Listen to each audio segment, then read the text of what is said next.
weight and dragged on the floor. A muttered stream of British swear words floated into my room as he jiggled the padlock on his door. Then there was a loud sigh, the lock opened with a click and his light came on.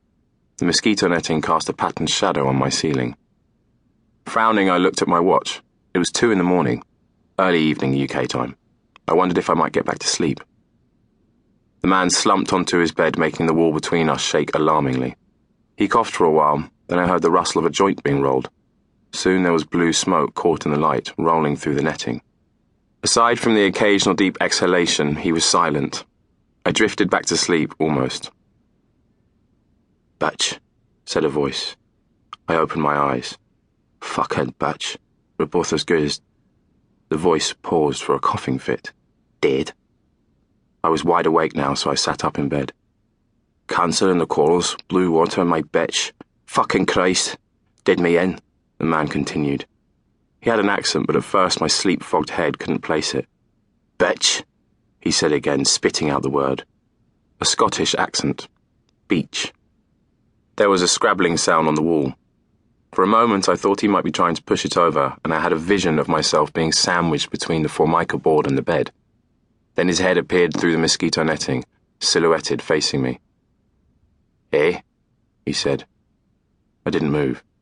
I was sure he couldn't see into my room. "Hey, I know you're listening. In there. I know you're awake."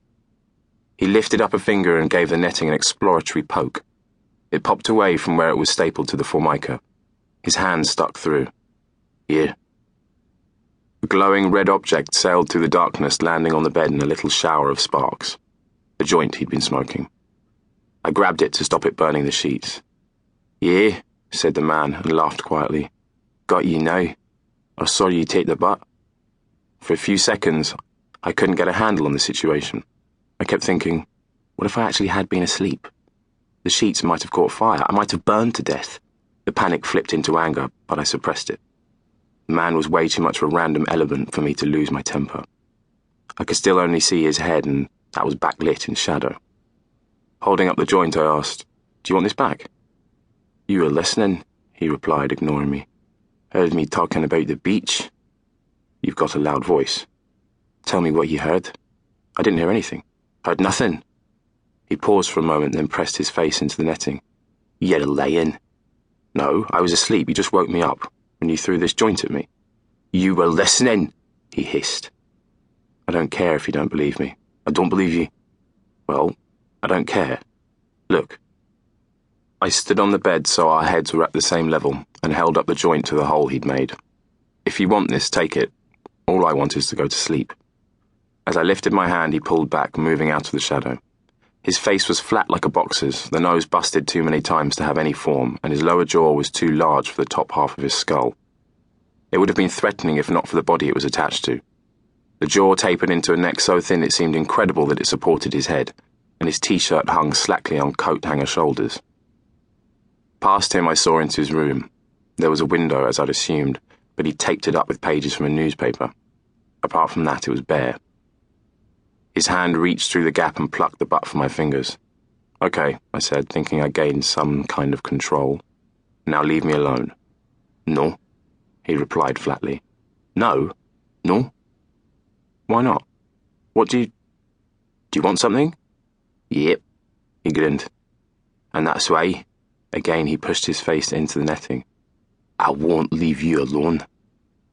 But as soon as he said it, he seemed to change his mind.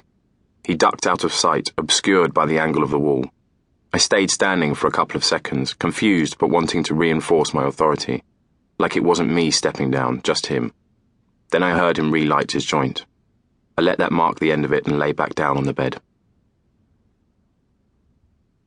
Even after he'd switched his light off 20 or so minutes later, I still couldn't get back to sleep. I was too keyed up, too much stuff was running through my head. Beaches and bitches. I was exhausted, jumpy with adrenaline. Perhaps given an hour of silence I might have relaxed, but soon after the man's light went out, the French couple came back to their room and started having sex. It was impossible, hearing their panting and feeling the vibrations of their shifting bed, not to visualize them. The brief glimpse of the girl's face I'd caught in the corridor was stuck in my head. An exquisite face, dark skin and dark hair, brown eyes.